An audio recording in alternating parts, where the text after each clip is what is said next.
Welcome to the George Washington University. We will now begin the Sesno Series, Disagree Better, How Politicians, the Public, and the Press Can Turn Down the Heat. We now welcome to the stage President Ellen Granberg.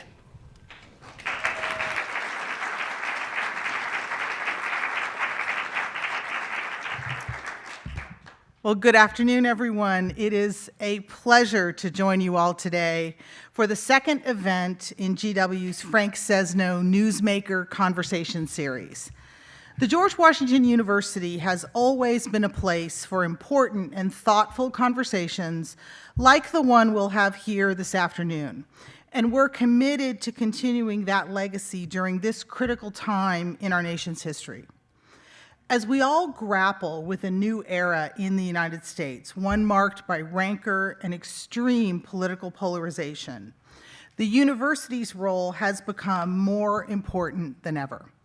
At GW, we challenge our students to engage deeply with society's many controversial issues, and we educate the world's future leaders and changemakers. A critical part of that process is teaching respectful, thoughtful, and informed debate, and preserving an environment where all views can be voiced and individuals can productively disagree. As we embark on another presidential election year, these efforts are more important than ever. Located in the heart of our nation's capital, GW is like no other university in terms of its engagement with politics and civil discourse.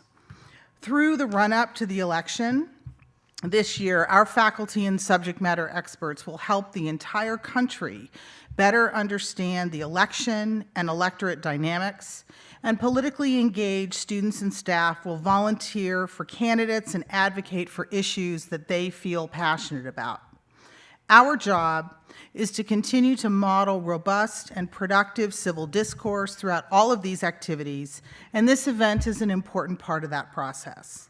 Now, before I turn the mic over to Frank, I want to note that this series has been made possible through the generosity of GW alumni Ted Siegel and Meredith Siegel. Ted is a 2003 graduate of SMPA with a bachelor's degree in political communication and currently serves on the National Council for Media and Public Affairs. Meredith is a 2005 GW School of Business graduate who holds a Bachelor of Accountancy. We're so honored that GW is where Ted and Meredith met and earned their undergraduate degrees, and where they have chosen to have an ongoing impact. And we're very grateful to have the entire Siegel family in our GW community. We're also extremely grateful to have Frank Sesno here to guide today's conversation. Frank's career is marked by a long series of notable media roles. For example, at CNN, he served as a White House correspondent, an anchor, a talk show host, and Washington bureau chief. He's covered war and famine, politics and policy, science and climate change, presidents and prime ministers, advocates and activists. But most importantly, Frank believes in the power of people to make change and the power of research to improve the human condition. And we are so very proud to have him as the part of our GW faculty community. So thank you again for joining us this afternoon, and it is now my great pleasure to welcome Professor Frank Sesno.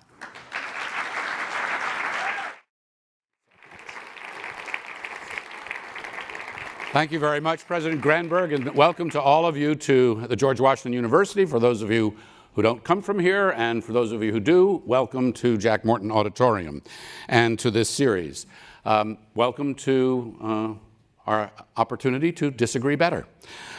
This series, as President Granberg mentioned, has been made possible by Ted and Meredith Siegel, and I too want to thank them for the honor and for the opportunity to engage. I also want to welcome, by the way, our listeners who are joining us via Sirius XM radio and listening to this on the POTUS channel. This conversation comes to you today in association with both the School of Media and Public Affairs, which is in the Columbian College of Arts and Sciences, where I reside, and through the Graduate School of Political Management and the College of Professional Studies. And we have the two deans from those two schools with us, Paul Walbeck and Liesl Riddle. So welcome to you both, and thank you for all that you do.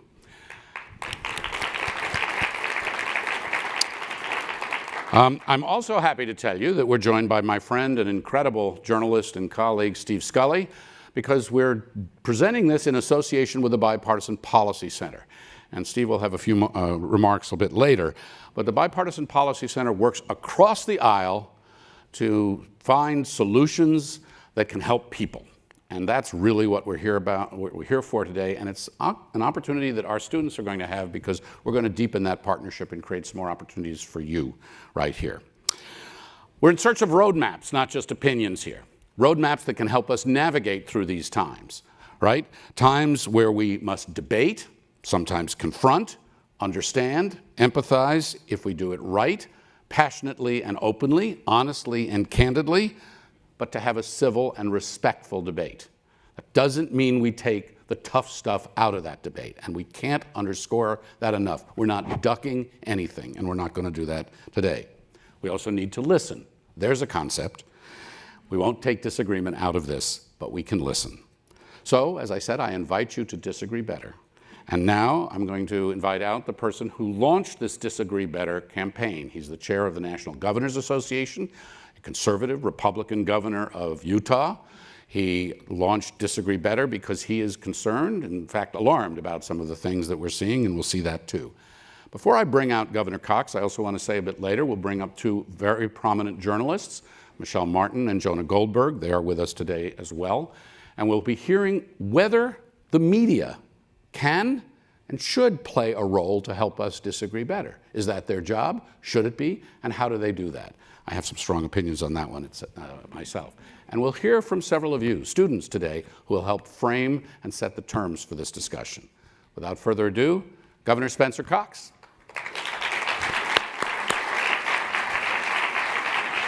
Great to see you. Thank you very much for being here. Thanks for having me. You're here because the National Governors Association is in town, and you're the chair of that. That is correct. And yes. Are you bringing Disagree Better to that? I am indeed. You making any progress? I think so. There are a couple of governors who might disagree with you on that. A couple, for sure. What do you have to, you say anything to them? Look, we had this conversation. The pollster Frank Luntz said that the governors are the last adults left in the room when it comes to politics. Not all of them are at the adult table, but most of them are. There are a few at the kids' table, but mostly we get along, and we really do. We have to do stuff. We have to accomplish stuff. I like to say that potholes aren't partisan, and we get ideas from each other. The way it was kind of supposed to work still happens with governors, and unlike Congress, and so we can get things done, and most of them are awesome. They love this. We've got 22 governors filming ads with someone on the other side of the political aisle about Disagree Better. So we'll talk all about that, but I want you to get to know your audience a little bit. I always like to ask this question. How many students are in the room? A lot. Like so for our radio listeners, I would say that's what? What do you think, President Granberg? 80, 90% of the room? At least, yeah. And how many of you think about going into public service of some sort when you're done? Would like to go and serve the public in some fashion? All right, we'll talk afterwards. Let me see if I can talk you out of it. No, absolutely, that's good. We also talked to several students, and I want to let them start this conversation and frame this, as I mentioned, and we'll start by listening.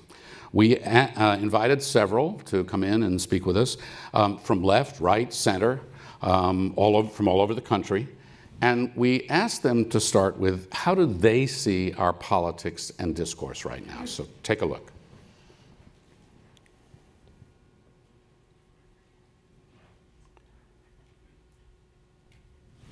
Right now, where we are politically in this country, whether you're Democrat, Republican, Independent, the tension politically is at a height greater than before the Civil War.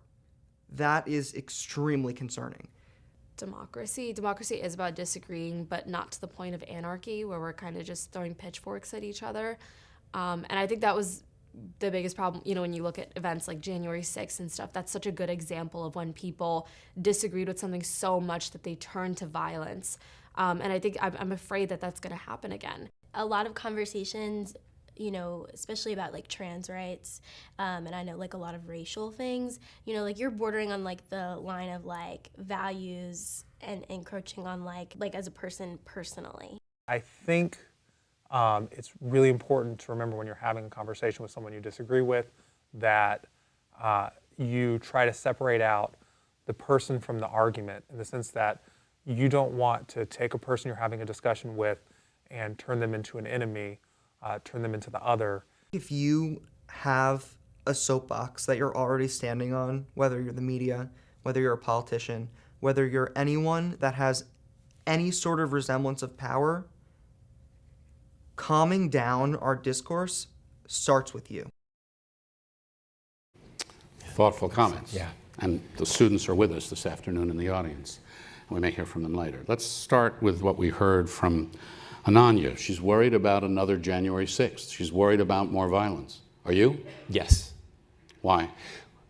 Because there's nothing that's happened since January 6th to make me feel better about where we are. Now, look, I'm an optimistic person. I really do believe that we're bigger than any one president. That Americans, we will get through this. We survived the last 8 years. We'll survive the next 4. So let me just start there.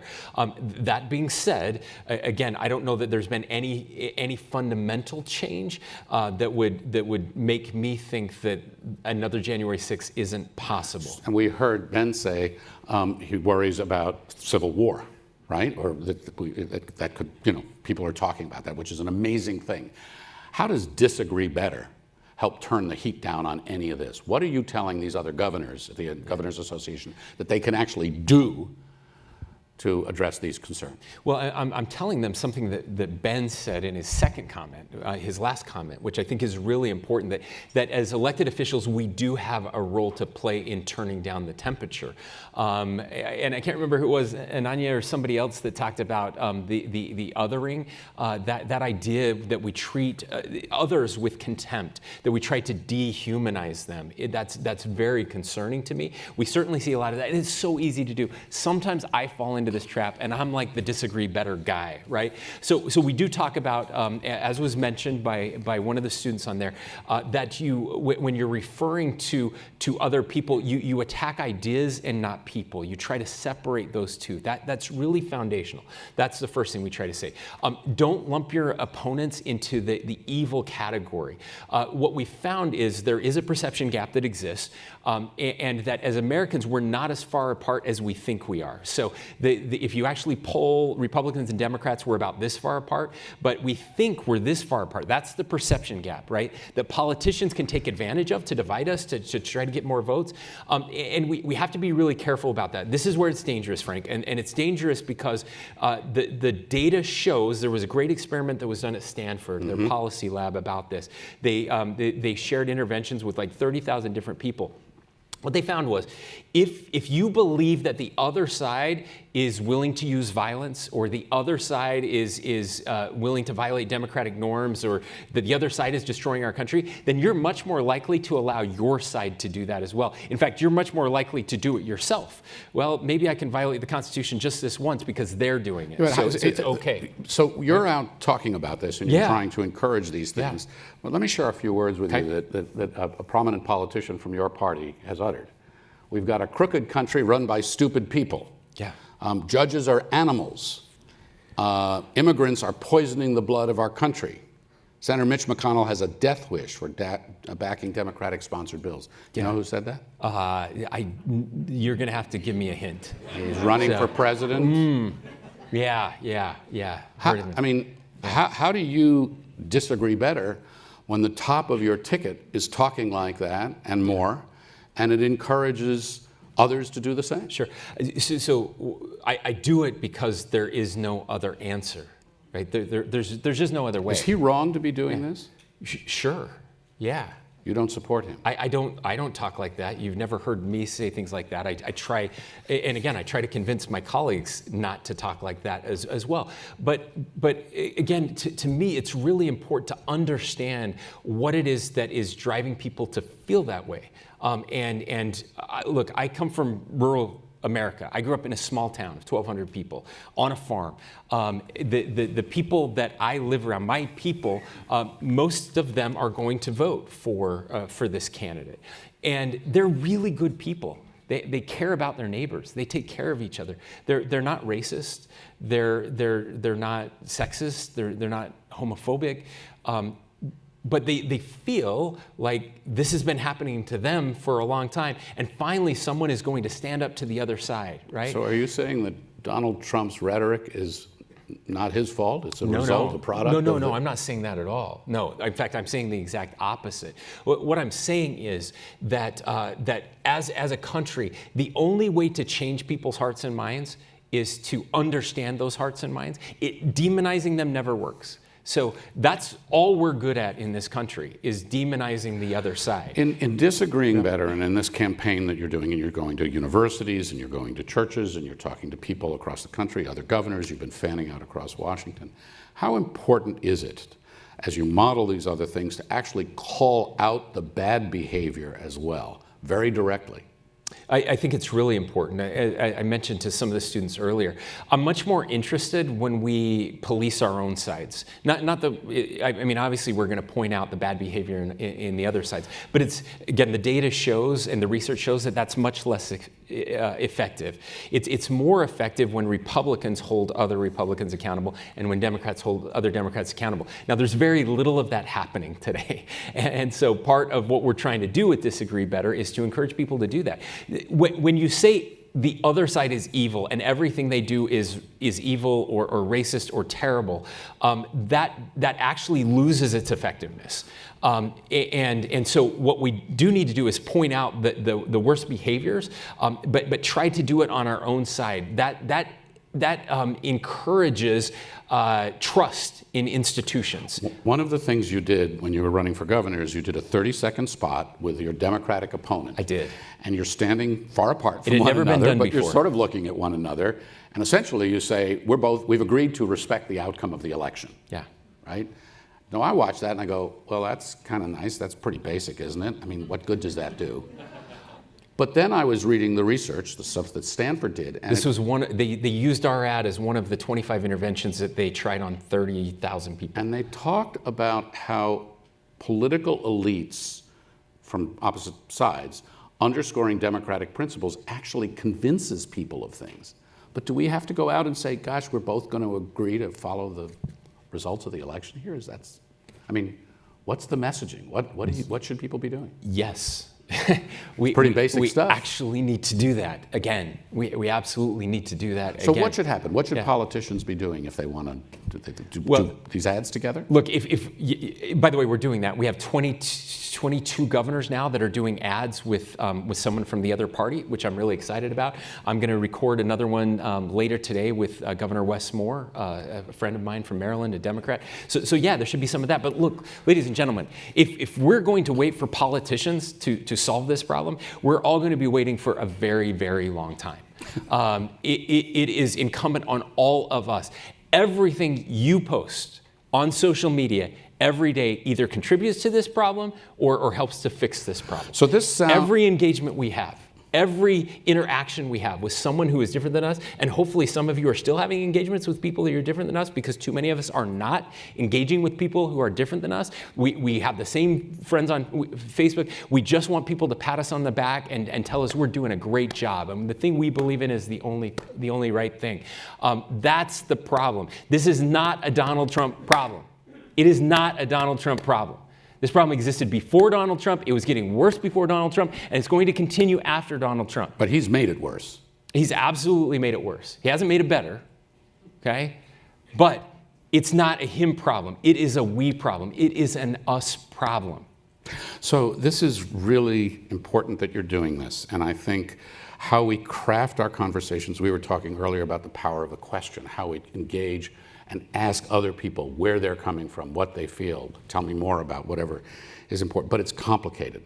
And it gets really difficult to disagree better when the attacks become personal. Here are our students pondering that again. Let's take a look. I come from a non-traditional family. I have 2 dads, and that's just like something that's just my life. And I think that puts you in a box like, oh, you're left, you're liberal, and you're not going to vote for anyone who, you know, is conservative because they're not LGBTQ plus positive or progressive. And I think that's harsh. And if you put people in boxes, that leads to sort of angry, violent reactions. When we have some people calling the former president a Nazi, or some people calling the president a communist or a traitor, any of these words that really inflame are meant to get the other side riled up. And I think it becomes really hard then to talk about racism against any ethnic group in this country, because there are people who just simply choose for it not to exist. I remember talking with somebody just about kind of the Indian experience and colorism, and talking about a specific experience where I was stereotyped and I was basically discriminated against. And they basically said, like, that's not true. Like, they weren't discriminating against you. But it was a white person I was talking to, right? So who are you to say that? If you view someone as your enemy, if you view someone as trying to take away your rights or trying to enforce something that you don't believe in, you're not going to get anywhere. So we heard Margot talking about being put in boxes. Yeah. How do you disagree when it's something intense, personal, about your identity, when it's something that someone feels that you're encroaching on their rights, and you have signed legislation that limits gender-affirming care, you have signed legislation that cuts down on DEI activities, and some people would say, Governor, you can speak as sweetly as you want, but that's not disagreeing better when you attack or approach who I am as a person, some of what we heard there. So, by the way, some incredible stuff there. Can you all just run the country? Those guys, that was great. So look, there's a couple ways that I think you have to understand this, and that is, we should approach people with whom we disagree with the initial belief that they're arguing in good faith. All right.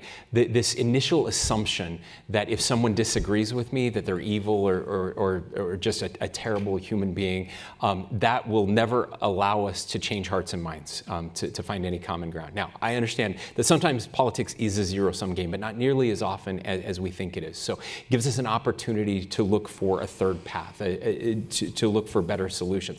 But here's the point to the question: how do you? This argument I get back is that's not disagreeing better. Disagreeing better does not mean that you have to vacate your political beliefs or your ideology or your political philosophy or whatever that is. That's not what this is about. It really is about how we engage in the discussion, what that process looks like, making sure everyone has a fair shot when it comes to whatever the policy issue it is that we're working on. Just because you don't get your way or the bill passed or didn't pass doesn't mean that we're not disagreeing better. That's not what this is about at all. But what you heard up here, I think, is actually those are the answers. Being able to argue in good faith for whatever it is you believe in. And the last thing I just want to say on this is really important, and that is I hear people say, I'm not even going to have a conversation with that person because they don't want me to exist, right? Or that they because we disagree on a piece of policy, trans rights, DEI, whatever that is. And what I'm here to tell you is, if you truly care about a position or a policy position, the only way to come to a solution or to change a heart and mind is to actually have those conversations. I have a friend, Equality Utah, Troy Williams, who Equality Utah is the LGBTQ advocacy organization for the state of Utah. He got a booth at the Republican State Convention. Right? This is where the delegates come. There are about 4,000 state delegates. They tend to be, not always, but they tend to be more conservative than the general Republican population of Utah. This is the last place on earth that the LGBTQ advocacy group should be. Right? He gets there, people show up, they're extremely angry. One person is yelling at him, and he does exactly what we talked about. He engages, and he just says, and we've had this conversation, tell me more about why you're so angry right now. And the person's like, oh, wow, you want to listen to me? So he starts telling him why he's so angry, and he keeps drilling down. But tell me more. Why are you so passionate against me? And the person eventually gets down to, I care about my family, and I care about my country, and I care about my religion. And then Troy said, can I tell you what I believe in? And because he had listened and engaged, the person said, sure. And so the person, so Troy started telling him what he believed. Got to the end, he said, look, I'm going to give you the last word. That's something I had never seen before. Powerful, giving your opponent the last word, right? We don't do that. So his opponent then now says, with the last word, he gives Troy a hug and apologizes for his behavior. Now, again, Troy told me this story. He said, he didn't go out and buy a pride flag. He didn't go out and vote for Joe Biden. But he changed that day, and they were able to have now a common friendship, common ground, and that was one of the most powerful examples I've heard on this very topic. But you've probably, I don't know, have you had conversations with trans Utahns? Yes, And, many. Okay, and how do you disagree better with them when you are restricting the gender-affirming care that they say is fundamental for their well-being and survival? Yeah, it's a very difficult conversation, obviously. We approach the conversation with respect. I share the medical research that we've posited. They share their comeback, and then ultimately we have to come to a conclusion, right? And when we have a vote and a veto-proof majority in my state voted for that, I signed that into law. And so what else did we do? There were three things that came out of that discussion, okay? This is really important. I invited transgender youth and their parents over to the governor's mansion to meet with legislative leadership and the bill sponsors. I promise you this did not happen in any other of the 23 states where this, or however many states now, where this issue has come up. So there were three things that came out of that discussion that were different than every other bill. Okay, because we had this conversation. One of the things that came out of there was for youth, which this only applied to young people under the age of 18, who were already receiving hormone therapies, other medication. They were allowed to stay on those. That's different than most other states. Okay, that came out of this conversation. A second thing that happened that was very innovative is we set aside $1 million for therapy for transgender youth in our state to help them to make sure that they were getting attention for anything that they needed. Right? That would not have happened if we had not had this conversation. And the third thing is this was a pause instead of an end. It was a pause so that more medical studies could be done over the course of the next year or two that would then be presented to the legislature and they can make a final decision. Again, that did not make it great for the transgender community. They were not happy about that. But because they were willing to come and engage, and a lot of people said, why would you even go have those conversations with legislative leadership? Why would you even engage? They were told not to do that, but they did. They came. It was a very positive discussion. People saw each other as human beings. They met each other in good faith, and there were 3 changes made to that bill because of it that were different than other states. So again, not perfect, but I think an example of how this can happen even with some of the most contentious pieces of legislation. Yes, and we could spend a lot of time talking about this one, and we should, but we have to go on to other things too. But before I do that, another issue that's out there and something that I'm working on very closely, as President Granberg knows, is climate change and sustainability and the future of this planet. Fundamental differences. There are people in your party who say it's a hoax or who say there's no human-induced climate change at all. Okay, we can say please and thank you and disagree better, but things need to change. So how does that happen without the urgency and sometimes the confrontation that comes with direct discussion and debate? Again, you're assuming the wrong thing there, that you can't disagree better without having passionate debate, right? That's exactly how it should occur. We should be having this debate, but we should also be looking for common ground, places where there is broad agreement. So that's the issue. Okay, so you can have a nice debate, but how do you get from nice debate, whether it's loud or soft or anything else, to actually getting something done? And nothing is getting done in this town right now. Well, that's a whole other problem that I would love to talk about, how nothing's getting done, including a budget, which is like the only thing that they're supposed to do. Like literally, that's the one thing that they're supposed to do. They being the Congress. The Congress, yeah, I'm talking about Congress now, of course. Look, the way you do it is the way you accomplish anything else in this country. You have to convince a majority of whatever legislative body that you're working with to actually get something done. And I ask you again, I posit this, how do you persuade? How do you change? Do you do it by demonizing and attacking? How many of you change your mind when someone calls you an idiot?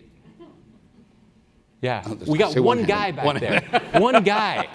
One guy. The rest of us, it's not a recipe. It's not a recipe for making things different or better, right? And so what I always try to do is I still believe in the power of persuasion. Both major parties have given up on persuasion. Both major parties have completely given up on it. There is a market failure happening in our country right now. 75% of Americans hate what is happening in politics right now. They hate what is happening in Congress right now. They hate both major candidates for president right now. 75% of people do not want either of them to run for president. And yet here we are. And this is what we're ending up with. And so with that market failure, somebody is going to figure this out. At some point, one of the major parties is going to figure this out, that we actually get back to persuasion and bringing people along. We can do it on issues like climate change. There are areas of broad agreement, where it's not all or nothing. What I will tell you also doesn't help is just telling everybody that we're screwed and the planet's going to be dead in 5 years and there's nothing anybody can do about it, because then people just give up. You have to give people hope, and you have to be rational about the way we attack this. Getting rid of fossil fuels, all fossil fuels over the next 3 years, is not going to happen.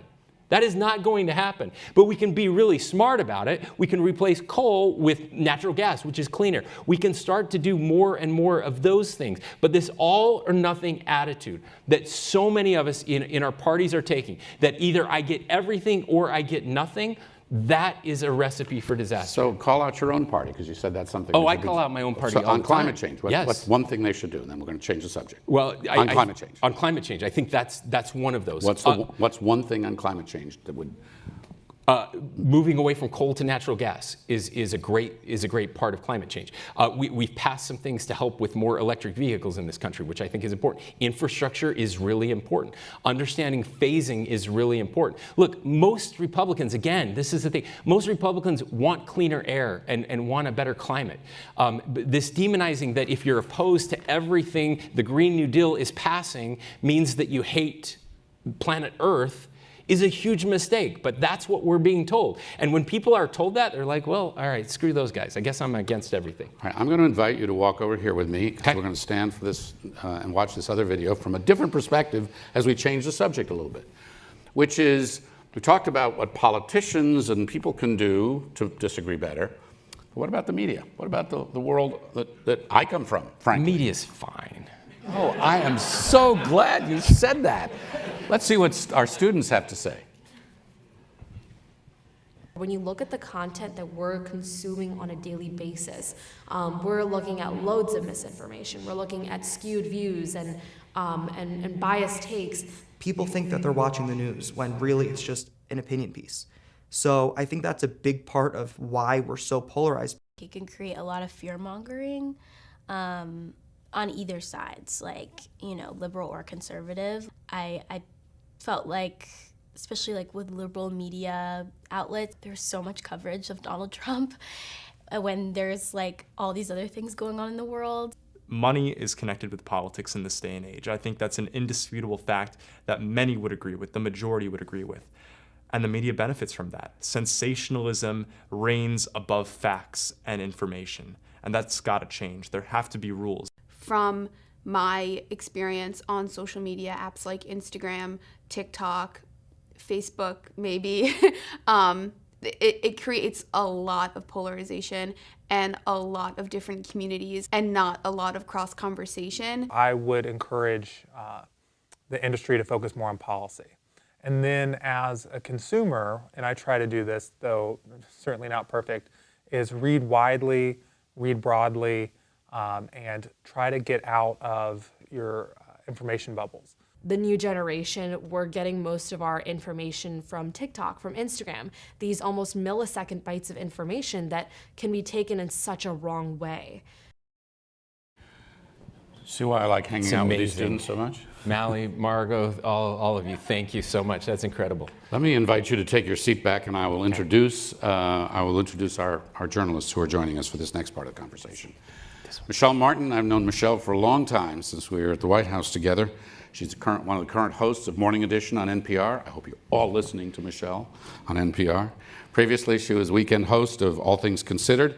She joined NPR in 2006, and for several years did a remarkable series of programs and hosted a program, Tell Me More, which focused on race, religion, and spirituality.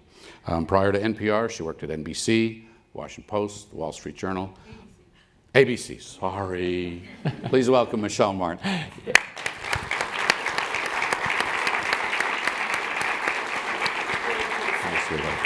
Wherever you would like.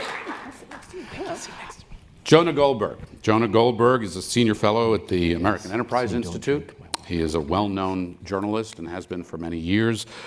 For 21 years, he wrote with the National Review. He co-founded The Dispatch, where he is now editor-in-chief. He's been an outspoken voice on a number of things, to include the way the media, liberal and conservative, approach their task and think about the audiences to whom they are reporting. Please welcome Jonah Goldberg. Hi, Jonah. Why don't I invite you there? I'll sit in the middle. Can I steal your water? Can you steal my water? Yes. I don't think I. Oh, wait. Here's a can that hasn't been opened. Actually, you've got one down There there. you go. Oh, do I? By your chair. There you go. There we go. I'm good. That never happens. We never get We the don't free want water. to. All right. But Okay. I smoked an enormous amount of pot before I got here, and I have dry mouth. But notice we Thanks didn't for get the sharing, nice mug because we're just the media. So Michelle, should the media's job include helping us disagree better? Is that your job? Well, first of all, thank you for having this. Thank you for coming. Who are we talking about when we're talking about the media? Like, there is no, that's like herding cats. It's a very There's plural word. It's a very plural word. You're talking about all kinds of different things. So I'd really like people to specify who they're talking about. Here's all right. why I say that. All right, the news media. Well, because some people think they're the media and they aren't. I mean, they think they're the news. I mean, here's the thing about the United States, right? There is no, it's a craft, it's not a profession, there's no licensing. You are a journalist in the United States because you say you are. Now, some of us would, there are different feelings about that, but we have resisted some framework of licensing and standard bearing in the same way that if you're a dentist or a doctor or a lawyer, you have to have credentials which are acknowledged by your peers. You saw one of the students say there have to be rules. But there are no rules. See what I'm saying? So my point here is that you are a journalist in the United States because you say you are, and that has a lot of pluses and minuses. So that the dirt and the fear mongering and the sludge that people throw at each other, some of that doesn't come from the so-called fact-based media or the legacy media or the media in general. It comes from actors outside of it who are pushing their dirt into the mainstream. The other thing I want to surface for you, though, is the media is in trouble in this country. The fact is that, you talked about how the governors are the main last grown-ups in the room. Well, you started as a mayor, and I would argue in public life, and I mean, you obviously had a life before that, I would argue that the mayors are some of the grown-ups in the room. Sure. But, we are losing, newspapers. It's almost like an existentialist crisis. I mean, I was sort of looking this up while I was sitting here. I didn't want you to think I wasn't paying attention, because I was, is that, the US saw the loss of an average of 2 newspapers per week between late 2019 and May of 2020, leaving an estimated 70 million people in places that are already news deserts, right? And areas that are at high risk of becoming so. And so the reason that matters, Frank, is that you've got people who are, as one of the students said, they're getting their news from, who are these people? Who are these people? Random citizens who just decide something's true and then they put it out there for everybody to see. So I guess what I'm saying is that, where I work, in public media at NPR, we have rules. People lose their jobs if they don't follow them. We do have a sense of ethics and an ethos, and our ethos is, yes, we do believe that part of our job is to model appropriate discourse. So Yes. part of your job is to help people disagree better. I think so. How- That's what I think. Very I mean, that was the quickly, 'cause I name on wanna my get to first Jo- show at NPR. Sorry, I'm used to hosting by myself. So, but I mean, my first show at NPR was called "Tell Me More" for a reason. But everybody doesn't see their job that way, and I would argue that there are some very powerful media actors in the society who think it's their job and who profit from fomenting hatred and fomenting fear, and that is not going to change unless, like the governor said, we all take responsibility for not giving them their air. We call them conflict entrepreneurs. That's a good one. Yeah. Well, there's somebody else called them a hate-for-profit network, but conflict entrepreneurs is nice. Jonah, what's your take on this? And yeah, what's your take? Can you open Yeah, this for me? so have I a think there are a copy. lot of different No, things can you going open it for on. me? Thanks, I agree with a lot of what Sorry. Michel said. I think, Thank you. first of all, if you're getting most of your news from TikTok or Instagram, you're part of the problem. Ouch. Well, I think it's just indisputably true. You know, if people disagree, they can sit there in their wrongness. But at the same time, and one of the students said that one of the keys is read widely, and I think read widely is hugely important. I've been on NPR a lot. I like NPR. I listen to NPR a lot from 2016 onwards because I was such a Trump critic. I was on NPR quite a bit. I was sort of the house goy for a little while over there, and I'm glad to do that. It was kind of funny to have the audiences kind of complain because they weren't identifying me enough as a conservative, and they thought that was confusing, which was kind of funny. But you know, you didn't mention in my little brief bio there, I left Fox News. I was saving that. Okay, then we'll get to that in a second.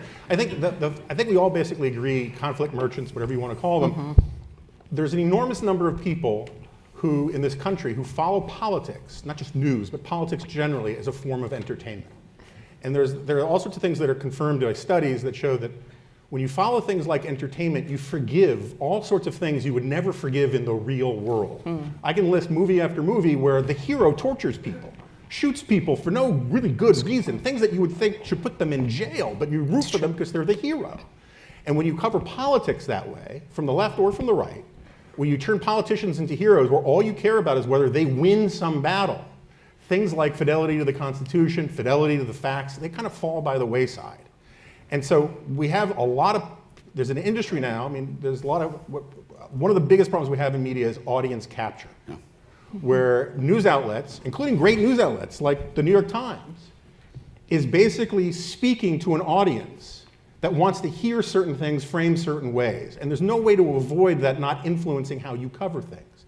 And so one of the tricks as a news consumer is if you read widely, you just have a diversified portfolio where you can actually hear discordant, inconvenient facts from someplace else that let you bring some more skepticism to the place where you heard them the first place. That's in the Tell Me More department, isn't it? It absolutely is. Tell me more. Yeah. I mean, that should be something that news consumers But go that's to. social media, but social media. Come tell on. me less. The algorithms, it's set up to basically foment intense feeling, because the more intensely you feel something, the more you're likely to stay in it.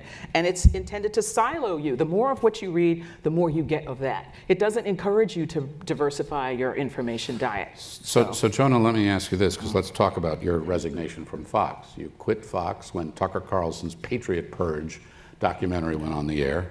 The Patriot Purge documentary, for those of you who aren't familiar with it or didn't see it, basically suggested that Biden was behind January 6th, or the Trump foes, maybe including the FBI.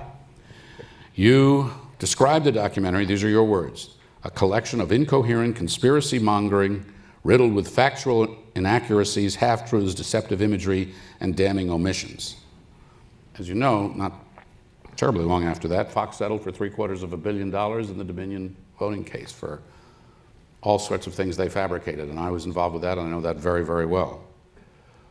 Millions of people watch Fox and other news organizations like it.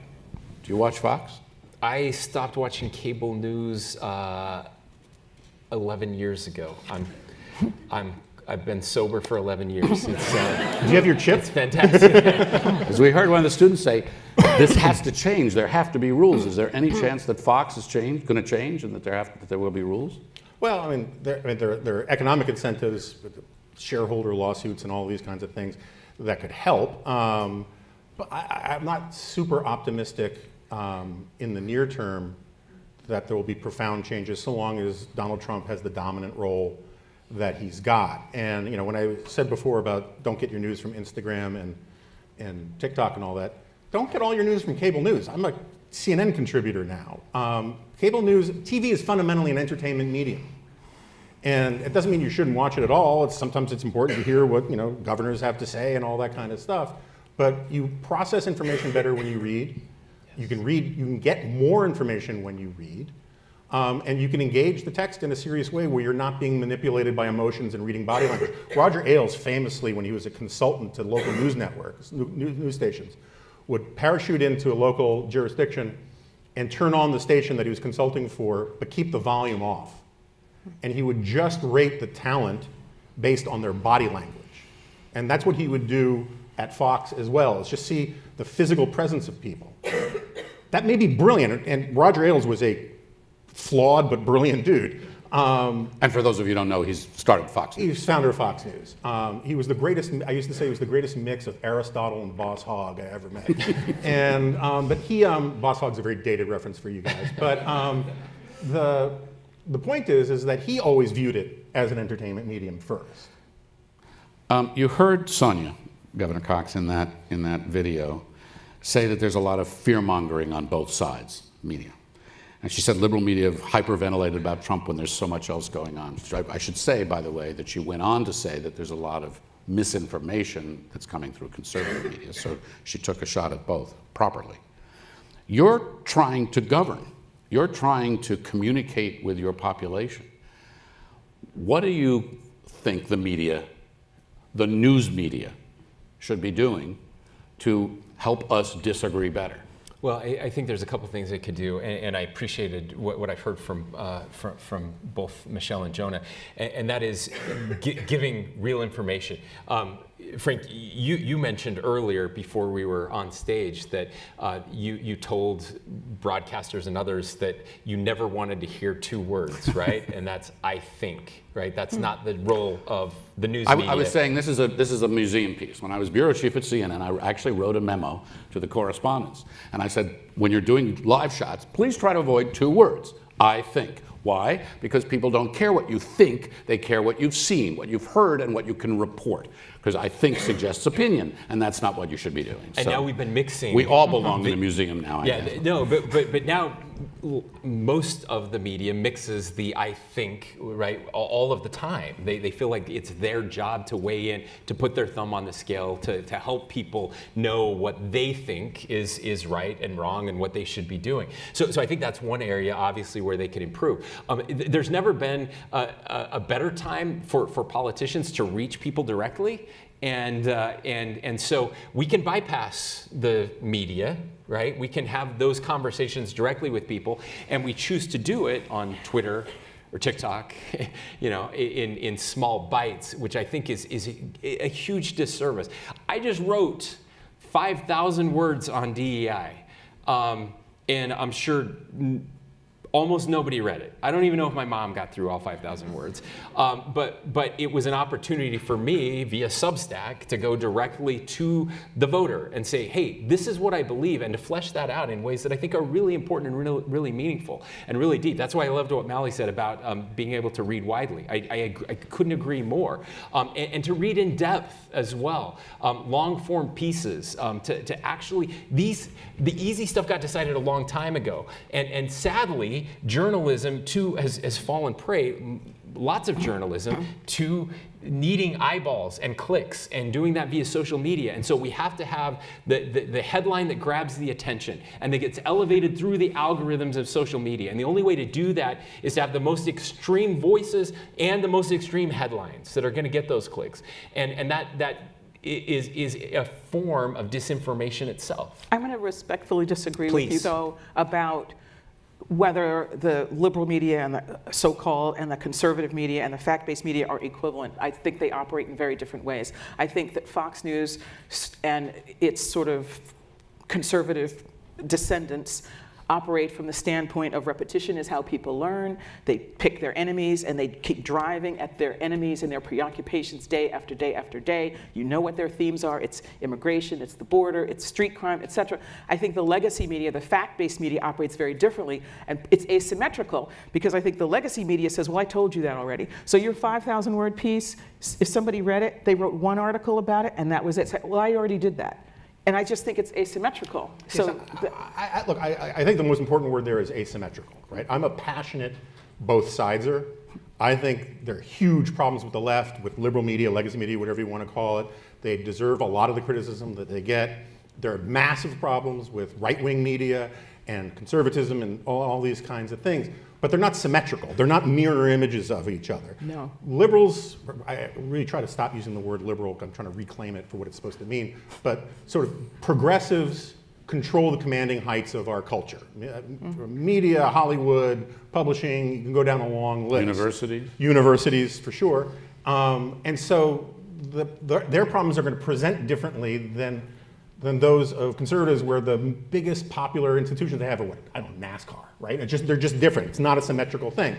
At the same time, the things that you were describing that go on Fox, which I do not dispute at all, I can make this very similar case about MSNBC. Well, MSNBC repeating certain things, obsessing on certain things. And I think that, like, one of the things that, going back to the conversation that you and the governor had a few minutes ago, look, there's nothing wrong with anger in a democracy. Anger is a good thing. Democracy is about disagreement, not about agreement. What's bad for democracy is contempt. That's right. The parents who are in this room, they've all been angry at their kids. I'm just going to assert that, right? You're angry at the kids because you want better for them. You want them to learn their lessons. You're disappointed by them. You don't stop loving them. Contempt gives you permission to dehumanize people, to sort of say, to others, people were saying up there. And that distinction about anger versus contempt poisons so much of the conversation in our politics these days. I mean, I thought it was interesting, the young lady who was saying how she had this conversation about how she was talking about how she had been discriminated against, and she said, well, this other person said, it didn't happen to you. And she says, well, of course, but he said that because he's white. Well, he might have been wrong. I don't know what the circumstances are. But if he was wrong, I don't know that it was because he was white. It could just because he's dumb, or made a mistake, or misunderstood, or 1,000 other things. And that kind of language, that comes in on the left side of the spectrum all the time, where it's the assumption that if you disagree with them, it's because you're bigoted, because of white supremacy, that this innate whiteness is inherently unovercomable in any way. And it's not symmetrical to racism on the right, but it is similar in the undemocratic assumptions of it. It's similar in the psychological assumptions that says, because of an abstract category that I put you in, I don't have to pay attention to the actual words that are coming out of your mouth. And that is the kind of conversation on the right and left, which I think is a problem of both sides, even though it manifests itself in different ways. Well, the only other thing I would say, though, part of the asymmetry is, once again, in local news. There is no Sinclair equivalent in local news. Sinclair is a right-leaning network of local stations. Famously, the head of Sinclair just bought the Baltimore Sun. Famously demanded a couple of years ago during the Trump administration that all of his anchors across the country read some screed that they had written, demanded that all these people, whether they're in Cleveland or Cincinnati or wherever they are, read the same thing with his ideological perspective on it. There is no liberal equivalent to that. So yes, I agree that MSNBC and Fox, and I guess what I'm saying, local news. Why? Because when people tend to trust the people they know, and they tend to trust the people in their communities. And so that's one of the things, if you're going to leave people with a charge, I say please support your local news outlets wherever they are. I will agree better and say you're absolutely right about the local news problem. And one of the things I always like to point out to audiences is that one of the first things that happens when you lose local news outlets is your taxes go up. Because it turns out that because your credit rating goes bad. And people will not lend you money more easily if they have no visibility into how local government is operating. Yeah. It is a vital part of how you live your life, is to have people shining light on the local council meetings, pointing out, because that, I don't like the phrase from the Washington Post, democracy dies in darkness, but corruption grows in darkness.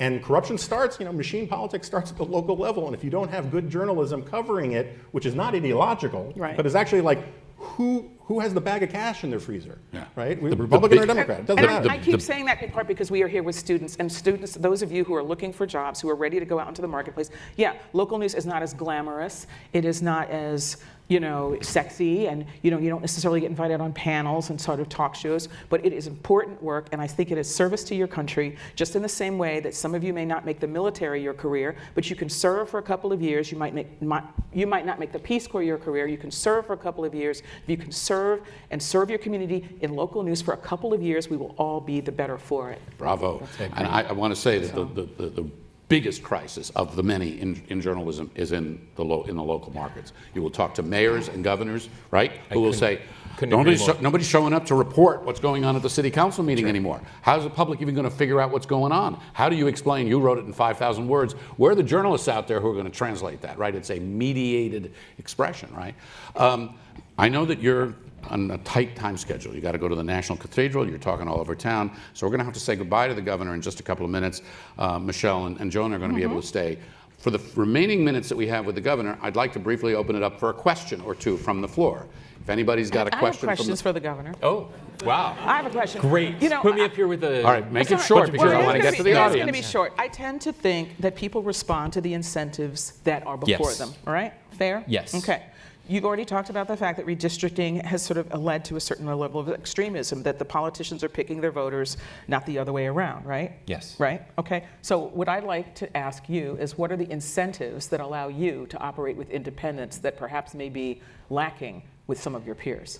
It's a fair question, and it's one I get often. I do believe that there are incentive problems both in the way we govern or the way we select the people that we govern. There are incentive problems within the media as well that are problematic.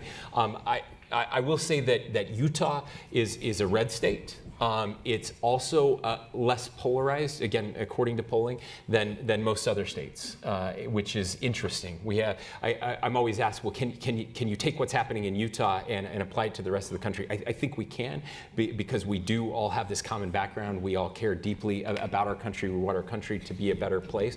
But I am the first to admit that politics is a little different in Utah. That as a Republican, I can stand up and say it's okay to be on stage with a Democrat. I'm going to the National Cathedral. I will be on stage with Governor Wes Moore from Maryland, a Democrat and a Republican together, talking about these very important issues. And I am also up for re-election this year. We're one of those weird states that is on the same cycle as the presidential election, and so I'm in the middle of a re-elect right now. This is not what I should be doing. I should be talking about just conservative issues and focusing only on those issues. I used to say that all politics was local. That was kind of politics 101. I do not believe that anymore. All politics is national. If you run for a city council race or a local school board race, people just want to talk about what they saw on Fox News or MSNBC last night. All politics is national. I lament that. I think it's a huge mistake, but I am lucky that in Utah we have a history of choosing governors that are very reasonable and rational and willing to work with the other side. All right, a question from the floor before we lose the governor. I see a microphone and a hand. Please identify yourself and keep your question short and sweet. My name is Clay. I'm a civil engineering freshman at GW, and I had a question for the governor. Where is the line where conversation becomes pointless? A trans kid kills themselves because they couldn't access the gender-affirming care they needed. Do you think the parents of that kid would care that you had a conversation at the governor's mansion about the legislation before you passed it? Well, there are a lot of assumptions in that. First of all, no one in Utah has taken their life because there wasn't gender-affirming care available. So I'm going to push back on the content of that. Yes, I think the parents do care that we're having those types of conversations, and that it's very important the way we treat each other with dignity and respect, that we can, again, meet each other with good faith, that there are very real reasons to be deeply concerned about what's happening with our young people and the explosion that we're seeing in seeking that type of care. Something is wrong, and there are many, many other countries engaged in this very dispute, very left-leaning countries, very progressive countries who have said, yeah, we're going to pump the brakes on this for a little while because something has gone terribly wrong and no one can explain exactly what's happening out there. And so again, your very question assumes bad faith, or that the legislature in Utah somehow wants transgender kids to die and doesn't care about them. And I reject that whole cloth. I care deeply about these kids. I love these kids. I want these kids to thrive. I want these kids to be successful. And I think there's a better way to do that than having genital mutilation surgeries before they're 18 and old enough to have a rational decision, to actually make a decision for themselves. And so we can disagree without that. But it's also incredibly demeaning to think that a child has to take their life, and that's always the assumption here, that a child is going to take their life. And I reject that whole cloth. These kids are amazing and they're resilient, and we're giving them opportunities to work through it. And so that's the type of discussion that your very question makes it impossible, very difficult to have that kind of conversation. And so, I would again encourage that we not assume. You just said basically by the question that I want kids to kill themselves if I support this legislation. That was the underlying message that was given there. And I just reject that. We can have a rational conversation without resorting to that kind of language. I appreciate your response, Governor, but I do think that the concern that Clay expressed, which I've heard from others, is a real concern. And in your model, of Disagree Better, they need to be able to raise that concern and present you with that question without your saying that it's in bad faith. No, I'm not saying talking about that issue is in bad faith. What I'm saying is that the question was, somebody died because of this, which isn't true. That does not happen in the state of Utah. Well, it was if someone died and those parents came to you and they said this. Sure. He was not citing a particular death or a particular incident. I may have misunderstood the question. I didn't hear the if. That's that. what I thought heard, it was. anyway. Yeah. I know you need to go. I want to let you conclude. I said it earlier, and you know that we wanted a roadmap here, some ideas, some suggestions for how people could live or what they could do. And as we've seen here, this is difficult stuff. It's really difficult. Really difficult stuff. What concrete suggestions, from having thought about this, engaged with people, talked to the researchers, Stanford, Dartmouth, and elsewhere that are doing this, what concrete suggestions, examples, or items do you have that we can employ ourselves as we conclude here to disagree better? Well, I think you heard a lot of concrete suggestions from your students. I loved what they said. So one thing, attack the idea, not the person. Right? That's really important. Assume good faith in our conversations. Ask these questions or these events. Tell me more about why you believe what you believe, and then look for that common ground. These are very simple things that all of us can do.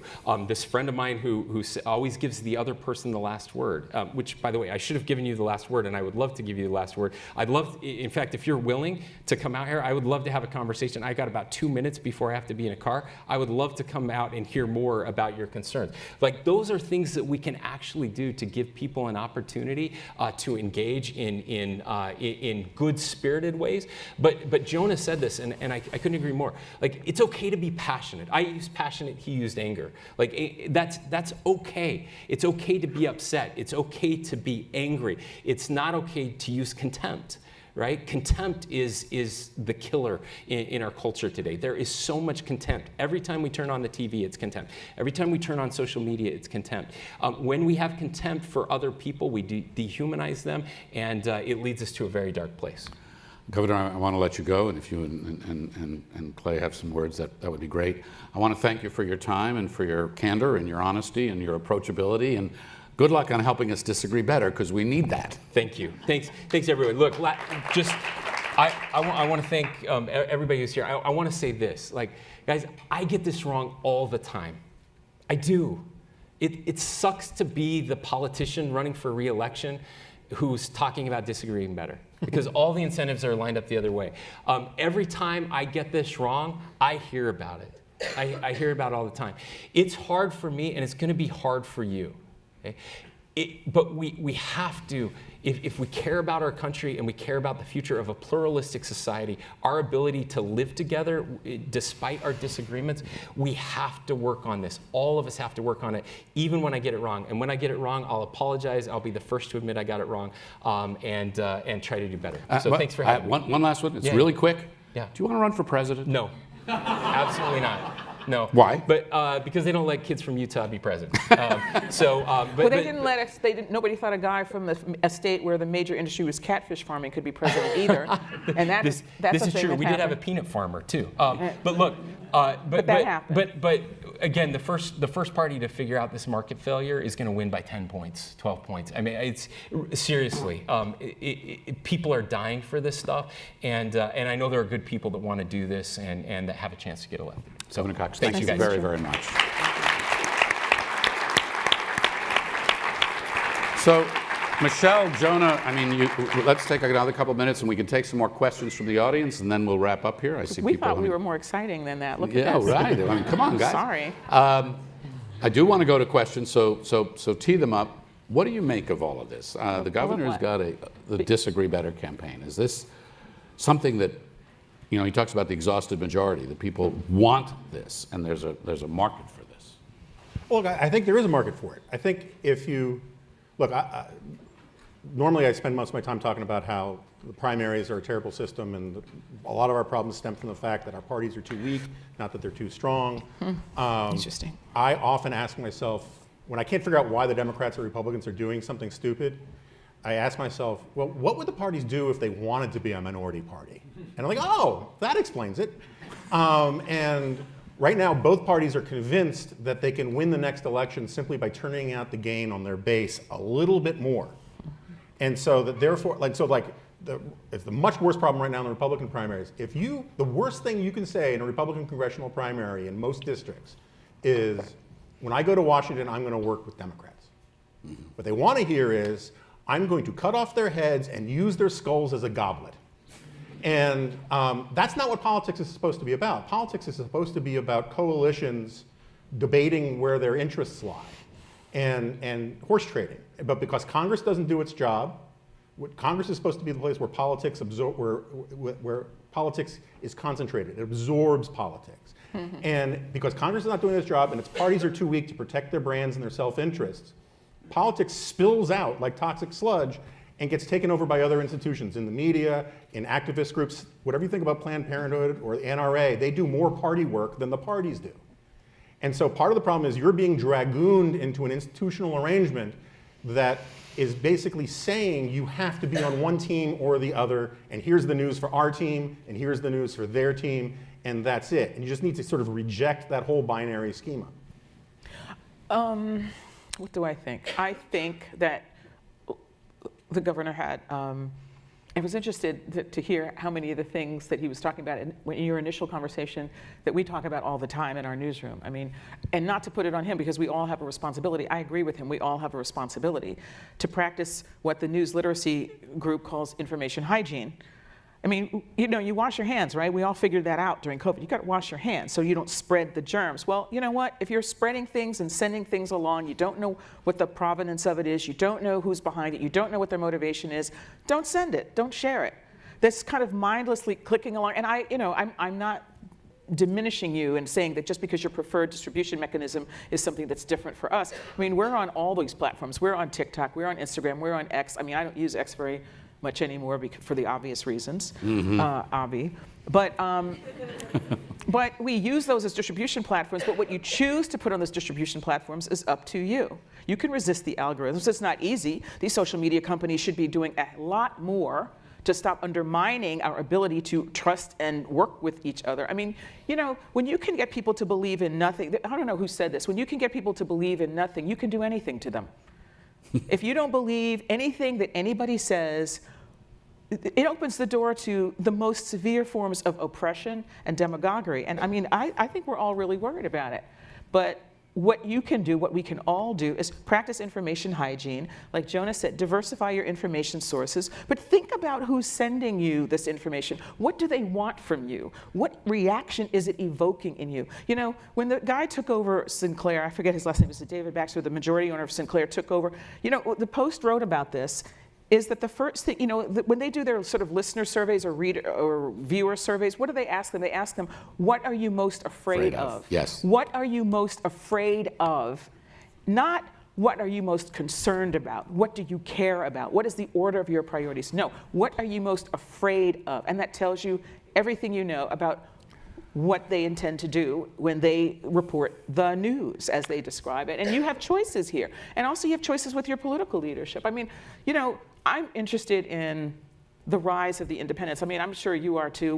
Most of us who are in the national media don't register a political party because it's just not appropriate. Right. But you know, we were unicorns sort of back in the day. And in some jurisdictions like the District of Columbia where I live, I'm effectively disenfranchised because all the action is on the Democratic side. I do that as a matter of ethics. But increasingly, a lot of people are choosing that path as well. That's partly, you know, and of course, and a lot of us are disenfranchised too, but you can choose the people who choose cooperation. You can choose the people, you can support the people who choose cooperation. I mean, Tom Suozzi in New York just won his race to a special election, yes, to replace George Santos, who was a very obviously unique figure in American politics. That's a very good adjective for him. Yeah. Very well, I'm trying to be, you know, objective. Trying to disagree better. But Suozzi's campaign was not, this guy's an idiot, and it was, I'm going to work with anybody who can make the country better. That's what I'm going to do. And he won. So that might be a sign that some people are willing to intervene in the binary that Jonah I mean, just take on this majority point really quickly. Most people who vote in primaries, people who dominate the primaries, don't like their own party. They just hate the other party more. Right.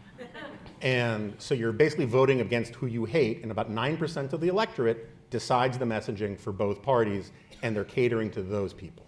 And primaries and caucuses totally drive that dynamic. Right, because it used to be, when we were growing up, politicians would run a little bit to the left for the Democrats or a little bit to the right for the Republicans in the primaries, and then they would rush to the center because that's where the median voter was.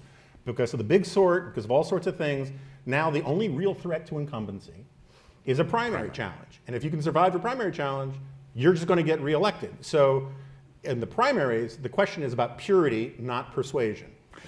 Any questions from the floor? I see one. We've stunned them into silence with our eloquence. Okay, Hi. Yeah. Okay, you got a mic? Yes. Oh, there, I'm sorry. Hi. The lights are bright. Sorry. Yeah, it's hard to All see. good. Hi, my name's Jennifer. I'm in the graduate school in my rehabilitation counseling program.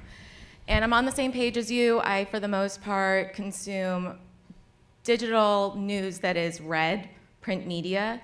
However, the reality is that we are in a world where digital media is consumed at large, and I don't think that's going to change. Are you aware of any digital literacy programs that you could recommend that universities like GW and others could implement to help our students practice these great habits? Because I think, like all things, you hear it once, but it may not stick, or you may practice it that day, but it's like any muscle. You have to exercise it to really get it to be strong. So if you're aware of any or any suggestions, I think that would be amazing for us all to hear. Well, I'll go first on that because I happen to work here. So the best digital media literacy program we've got is actually at the School of Media and Public Affairs, where we teach this stuff. And we go through a lot of mis and disinformation, what's real, what's not. News Literacy Project, which Alan Miller started, and he started it as a K-12 thing, has grown and has had a tremendous effect and has got a lot of support now. There's a lot of money going into this by various foundations and all the rest to reach local folks. But even stuff like fact-checking and all becomes part of the partisan battle, because when you fact-check somebody, they say, well, you're just the other side. So you have any favorite media literacy brands out there? Well, I mean, since you talked your book, as it were, I will just say, look, Steve Hayes and I, we both left Fox. He was the editor of the Weekly Standard. I was a senior editor of National Review for decades. I was the founding editor of National Review Online. We started the Dispatch because we wanted to model behavior we thought was lacking. Too many people, when they all started going with Trump and they all started buying into this crazy tribalism stuff, we were like, there's got to be a better way. And so the whole model of the Dispatch is we're very fact-driven. We're honest about our philosophical priors, but that doesn't mean we're going to lie. And that doesn't mean we're going to carry water for Republicans. I am much more hated by the Republican Party these days than by the Democratic Party. That's true. And you don't have to tell me. And, and so sort of the model of the Dispatch in some ways is a lot of the stuff that Governor Cox was talking about, which is like make your case, but be honest about what your case is and deal with, my friend Ramesh Ponnuru, who's now the editor of National Review, he always used to say, I want to deal with the left's best arguments, not their worst. Michelle, let me let Well, I'm you a have fan the of last the News word. Literacy Project. They have all kinds of resources. They have posters you can print out and put up. But I would really encourage you to practice at home. Practice with your roommates, practice with your relatives in a respectful way. I mean, we learn how to communicate at home, like our families is our first teacher. And I know for a fact, because we work with people who of all different ages, that a lot of people are really at odds with their own family members right now. People aren't talking to their parents or talking to their grandparents because the conversations around politics have gotten so toxic. And I mean, practice. I mean, you say, gee, why do you think that? Where did you get that? May I see your source? Can you tell me where you got that information? Why do you think that they want you to think that? Like, or just things like that. And, it's like everything, there's a reason we have 2 ears and one mouth, right? Listen We're going more to than take you one talk. more question, and we have about 1 minute here, and then I'm going to ask for that mic to be handed over to Steve Scully, because I'm going to invite him up here to say a couple of words to conclude. All right.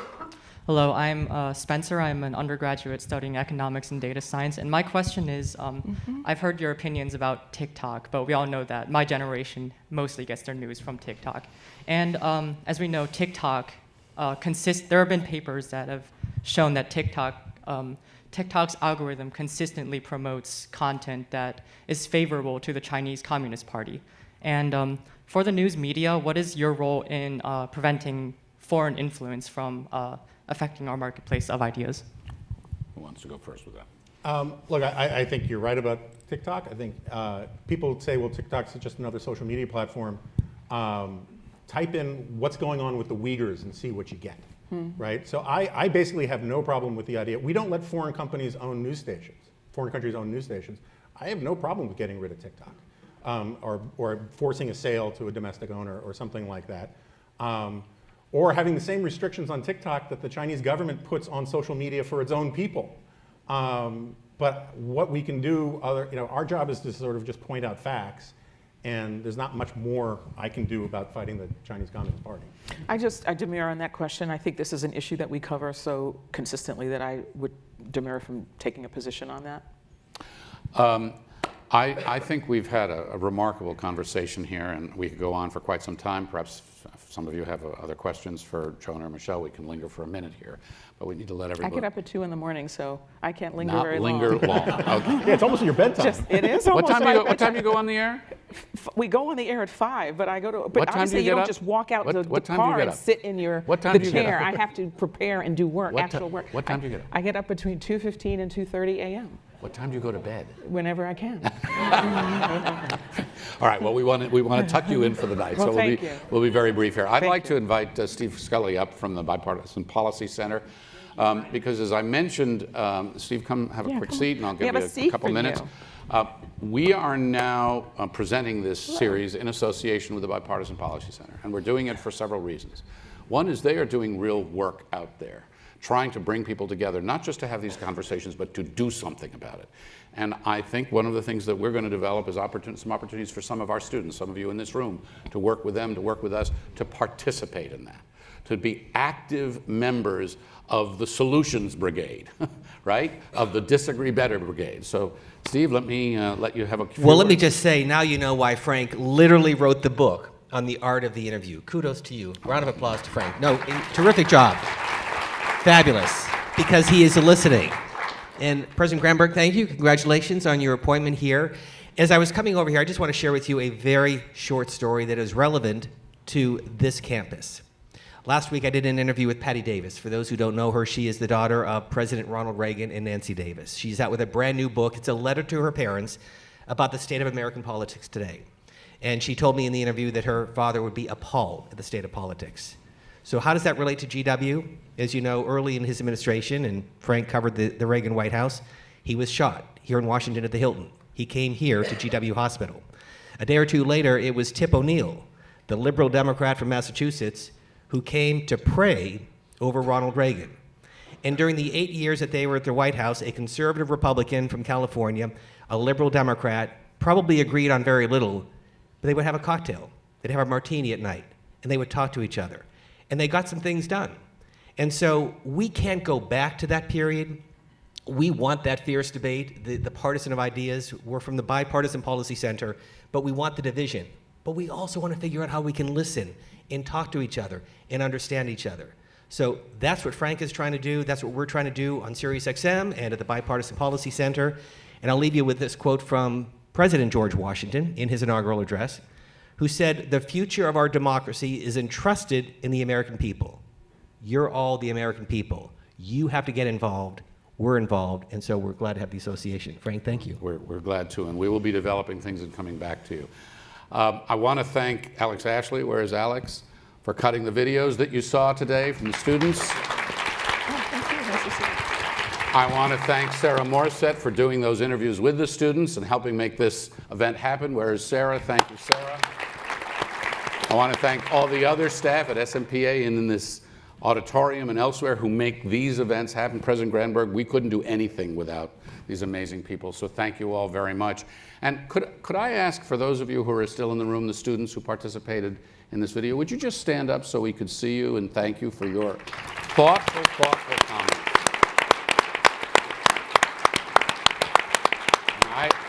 I think I speak for the deans and Peter Lowe's, director of SMPA. You make us proud. You're why we're here. And you keep pushing and keep challenging and keep questioning.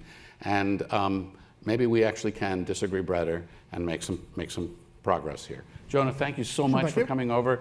Thanks for staying up. And thank you all. Have a great evening. President Granberg, thanks for coming.